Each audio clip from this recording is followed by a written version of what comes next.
Eh bien, bonsoir. Bonsoir et bienvenue sur le Market Inside. C'est Noël Clément qui va avec vous donc commenter le marché donc à la clôture du marché européen. Euh, Vous avez en incrustation le rappel légal. Je vous laisse le lire. Juste après, je vous passerai une image justement donc pour commenter un peu cette journée puisqu'il y a quelques heures il y a une information qui est tombée. Peut-être que vous êtes déjà au courant. En tout cas. XCB et toute son équipe vous apportent déjà beaucoup d'informations clés tout au long de la journée. Reda Boutika avec son Good Morning Market. Et d'ailleurs, je tiens donc à signaler qu'aujourd'hui, exceptionnellement, à 9h15, Reda donc a fait son Good Morning Market, mais malheureusement donc euh, ça n'a pas pris.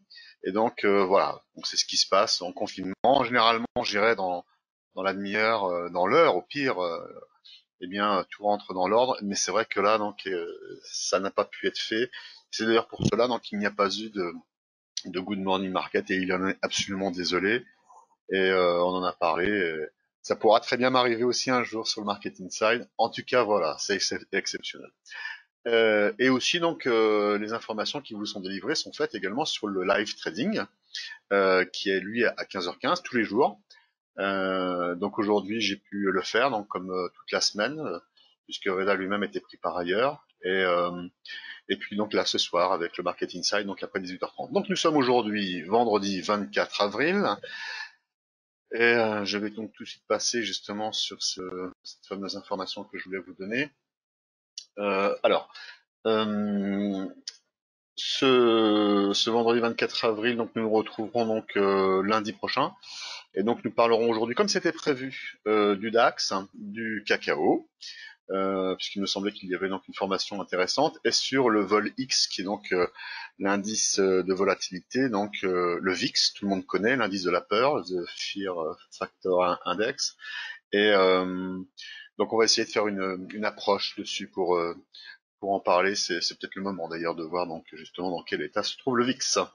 Et lundi prochain, bien surprise, hein, j'y réfléchirai ce week-end pour savoir donc ce dont on va aborder. Alors les statistiques aujourd'hui, elles étaient peu représentatives.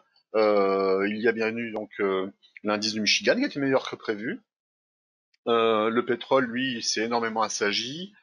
Ce qui est important de voir, c'est aussi que la Chambre des représentants donc a signé après le Sénat l'enveloppe budgétaire que les États-Unis donc avaient votée, hein, qui était proche de 500 milliards.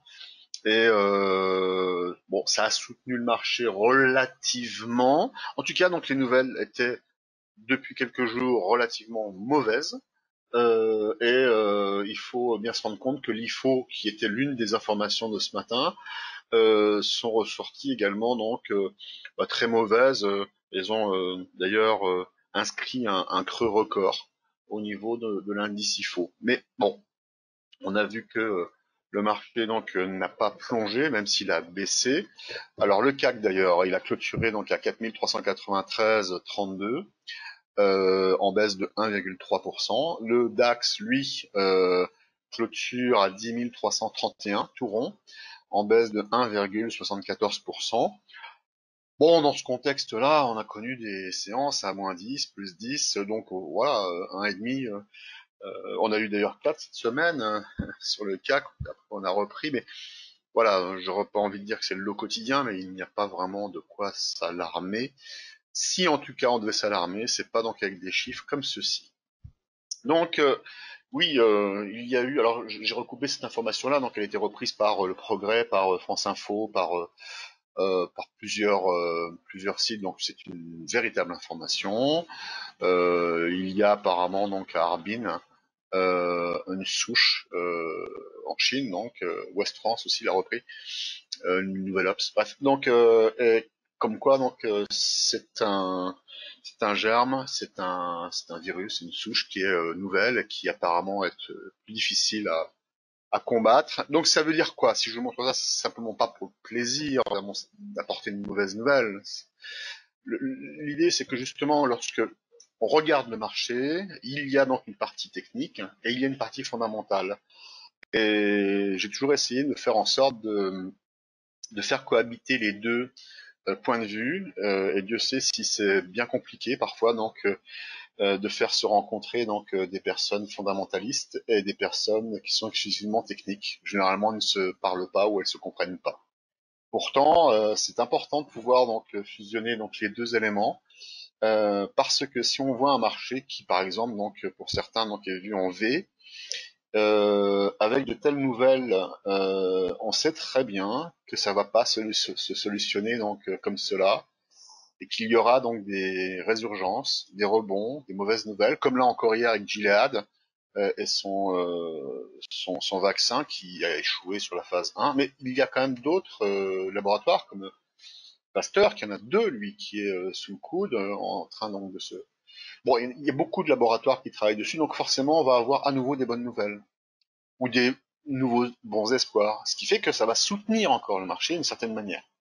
Donc là, quand on regarde le DAX, par exemple, qui est lui manifestement donc dans un biseau ascendant, et ce biseau, s'il est juste, eh bien, nous en sommes sortis. Et c'est d'ailleurs commun donc aussi donc sur tous les autres indices US. Le CAC aussi d'une certaine manière, sauf que le CAC était beaucoup plus faible que tous les autres, comme je disais, donc il n'est pas aux commandes de son destin. C'est plutôt les autres indices qui vont commander donc ce que va devenir le CAC. Alors pour quelle raison le CAC est faible? Peut-être que c'est aussi directement lié également avec la politique qui a été menée justement pour protéger donc les citoyens donc je dirais du problème du virus. C'est peut-être ça. Il y a plein de raisons qui font qu'à un moment donné donc il y a un impact plus ou moins positif. Pourquoi donc le Nasdaq lui il est très fort et très puissant? Mais parce que simplement donc la digitalisation donc favorise énormément le ces technologies et puis aussi donc le fait de racheter également leurs actions les favorise aussi. Bon, donc tous ces éléments-là sont à prendre en compte et quand on regarde d'un point de vue technique hein, avec ces nouvelles fondamentales, eh bien il est difficile donc de voir donc un marché donc qui puisse remonter donc très très haut. Et ces informations techniques que l'on vient donc de recevoir fait que on a donc une attaque baissière. Et l'idée, donc, c'est maintenant de pouvoir construire d'une façon un peu plus sécurisée, peut-être, de pouvoir donc sécuriser donc un marché, de pouvoir l'attaquer à la baisse avec des shorts. Et auquel cas, donc, ces shorts, si ils doivent être positionnés, eh bien, l'idéal, ce serait donc justement donc de les positionner sur des niveaux records. Grâce à cela, si on regarde par exemple donc justement donc le DAX, qui est lui donc qui serait donc à l'intérieur de son gap si on venait donc à ces niveaux records. Eh bien, si on regarde en H1, eh bien, au niveau donc des oscillateurs, on pourrait très bien voir des prix qui, eux, pourraient battre une structure qui, par exemple, ici, serait vue comme étant une structure en triangle symétrique. Donc voilà, comme cela. Donc je la tire ici. Et ce triangle symétrique, hein, à partir du moment donc on le regarde après avoir monté depuis donc ces points bas, c'est-à-dire ici, eh bien nous aurions un mât. Donc là je vais grossir un petit peu donc cette oblique, on va la voir beaucoup mieux. Et auquel cas donc si on a un mât haussier donc en analyse technique, ça s'appelle tout simplement un prolongement donc à la hausse. Donc ce mât on l'a ici, on sort normalement dans 3 fois sur 4 à la hausse. Et si on sort à la hausse, à ce moment-là, on pourrait avoir ce que l'on appelle un backtest. J'ai dû en parler hier, j'en ai encore reparlé aujourd'hui sur le live trading, mais et on pourrait donc faire un backtest de la même manière qu'on fait un backtest sur euh, une résistance ou un support statique que l'on a battu, comme d'ailleurs on l'a donc ici. Là, je vais donc volontairement faire un rectangle qui va montrer donc justement cette fameuse inversion de polarité. On en a parlé dans le live trading. Ici, on a un premier impact sur une résistance, on est rejeté à la baisse. Deuxième impact, rejeté à la baisse. Troisième impact, rejeté à la baisse. Ici, on passe. Et là, ici, ce rejet donc, qui était normalement donc, fait à la baisse, eh bien, est rejeté à la hausse. Donc là, on rebondit. Donc, ce qui veut dire que cette résistance devient un support. À nouveau, donc, on revient donc sur se cogner sur l'oblique supérieur de ce fameux biseau que l'on a cassé maintenant. Hein, mais là, à ce moment-là, donc, on est venu rebondir à la baisse et on s'arrête sur quoi? On rebondit à la hausse sur quoi? Sur ce même niveau donc de support. On revient ici, on rebondit. Et puis bon, bah là maintenant, qu'est-ce que l'on va faire? Effectivement, on peut le casser, tout peut arriver. Simplement, donc l'idée, c'est que à partir du moment où on a cassé ce biseau, c'est celui-ci qu'il faut, à mon sens, prendre en compte, et donc voir s'il y a une probabilité plus importante de voir plutôt les prix monter que baisser. Un triangle symétrique n'a pas de connotation ni haussière ni baissière, ce n'est que la sortie qui compte. Donc effectivement, ça peut partir à la baisse. Mais si on part du principe que nous avons donc ce mât haussier, nous avons donc ce drapeau, normalement on doit partir à la hausse. Si nous avons donc les moyennes mobiles qui, elles, étaient très baissières et se sont aplaties, sont devenues haussières, notamment pour la 377, normalement on devrait partir à la hausse. Si nous avons la 144, la moyenne mobile à 144 périodes, en orange, qui a croisé à la hausse et sur laquelle on a une croix dorée, et qui est au-dessus de la 377, donc qui est en tendance haussière, on devrait partir à la hausse. Il y a plus d'éléments qui devraient donc justement donc nous motiver pour le faire. Maintenant, on va pas faire non plus lancer une pièce en l'air et puis si on retombe sur place, à ce moment-là, j'investis pour acheter et si sur pile, j'investis pour vendre. Non, on va donc orienter donc notre stratégie. Si on franchit cette zone, on achète et si on franchit cette zone, on aurait plutôt tendance donc à vendre. Et là non plus, ça n'est pas sûr puisqu'il y a d'autres seuils de rappel, ce qui fait que toute cette zone-là, c'est quand même un niveau très, très fort donc en support.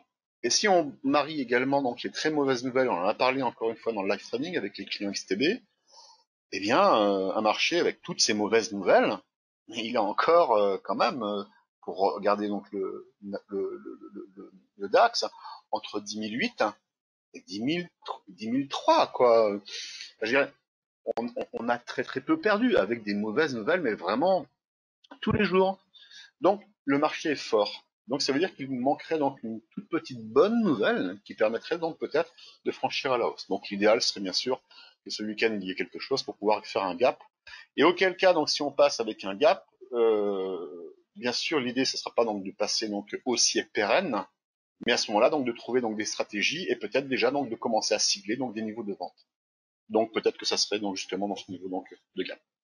Allez, on passe donc directement sur le cacao, puisqu'on a quand même pas non plus donc trop le temps.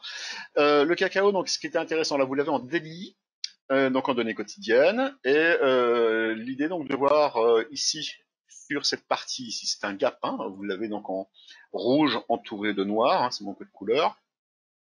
Là ici, ce n'est pas un gap, c'est un niveau de résistance, donc c'est d'ailleurs pour ça qu'il est entouré de la couleur justement de la résistance.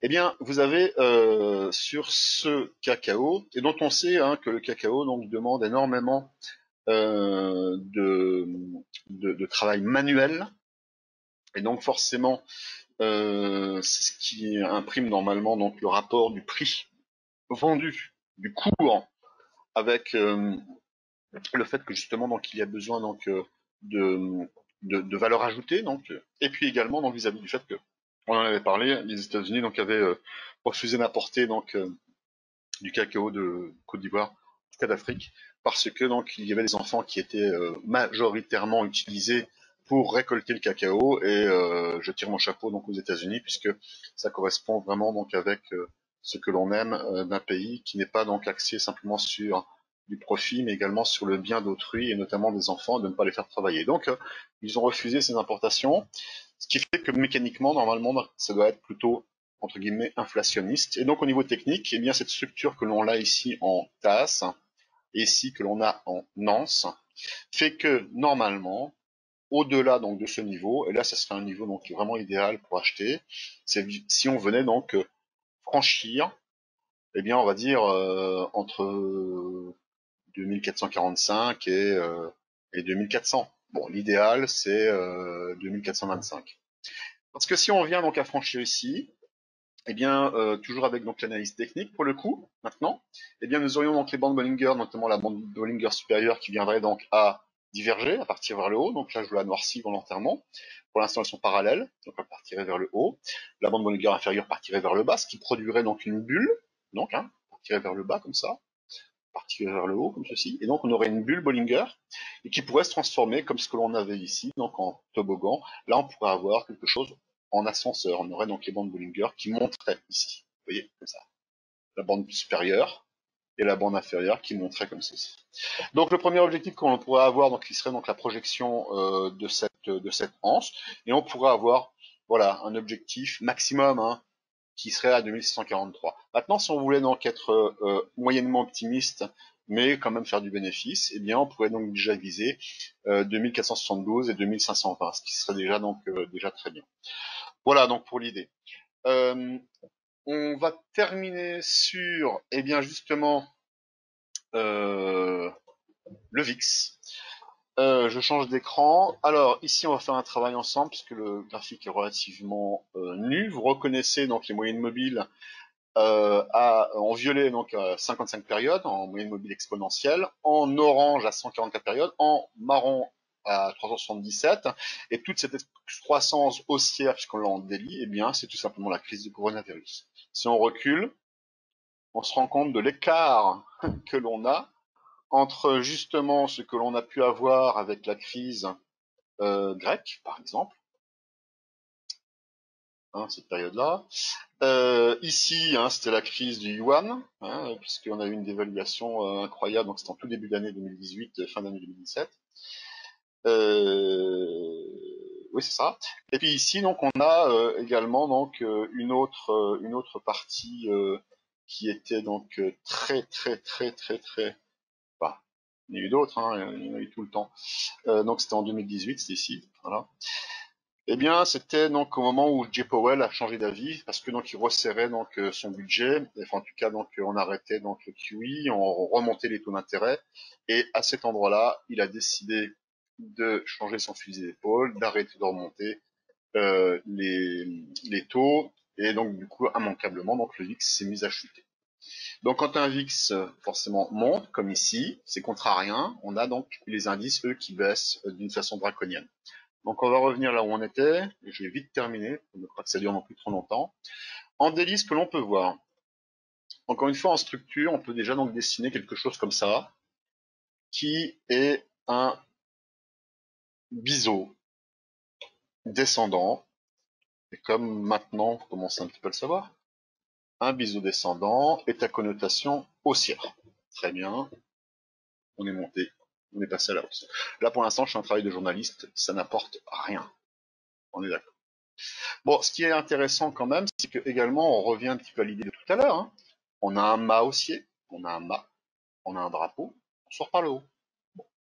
Mais est-ce que pour autant donc le VIX va sortir comme cela? Pour ma part, donc ce qui serait justement exploitable, ce qui serait idéal, c'est de voir à nouveau donc le VIX repartir et même pourquoi pas former un nouveau biseau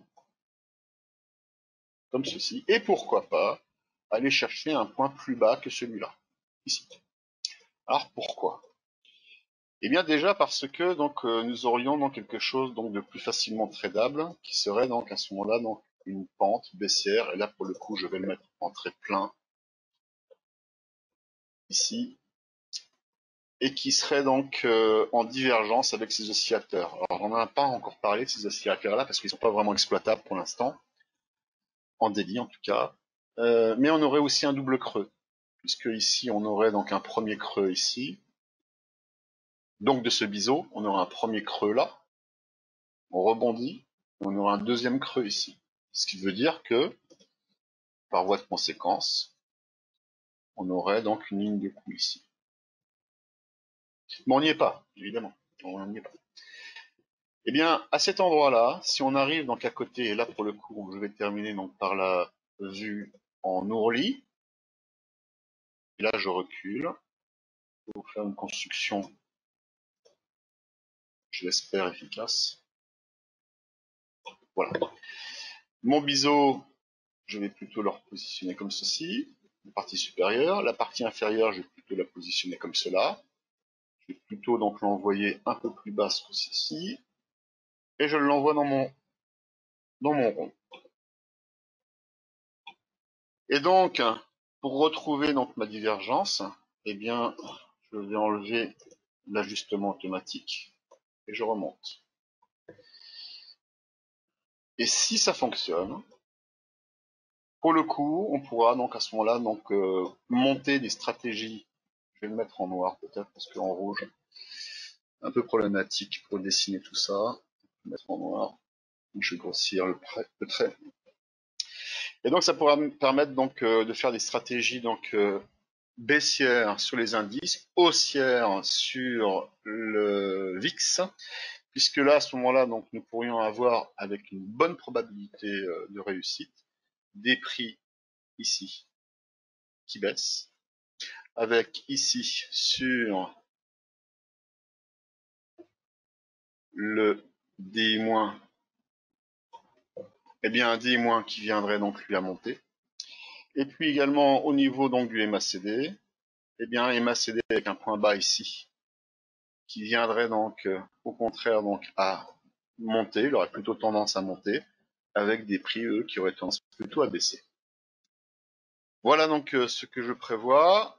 En tout cas, ça serait plus confortable donc de trader comme ceci. Ça n'est pas du tout dit que la stratégie et en tout cas l'espérance va être dans ce sens-là. En tout cas, donc c'est ce que je vous soumets et on en reparlera du coup. Et au moins donc on aura un coup d'avance pour que l'on puisse après donc construire quelque chose donc de avec une réussite, avec en tout cas une probabilité de réussite plus importante. Je vous souhaite un bon week-end, protégez-vous, mettez des stop-loss, même si vous avez des stratégies qui sont très solides, dites-vous que de toute façon donc le marché c'est lui qui aura toujours raison, et que même si à un moment donné donc vous êtes tombé amoureux d'un indice ou d'une valeur ou d'une action, si elle ne vous dit rien, si vous n'y voyez rien, eh bien il vaut mieux en changer et donc plutôt donc aller sur des actifs qui vous parlent, qui vous révèle donc un trade qui aurait donc de bonnes chances de réussir, plutôt que d'y rester simplement parce que parfois on est obstiné et qu'on veut absolument donc que le marché aille dans le sens où on veut qu'il aille. Voilà, à très bientôt et passez un bon week-end avec du soleil, on espère. Au revoir.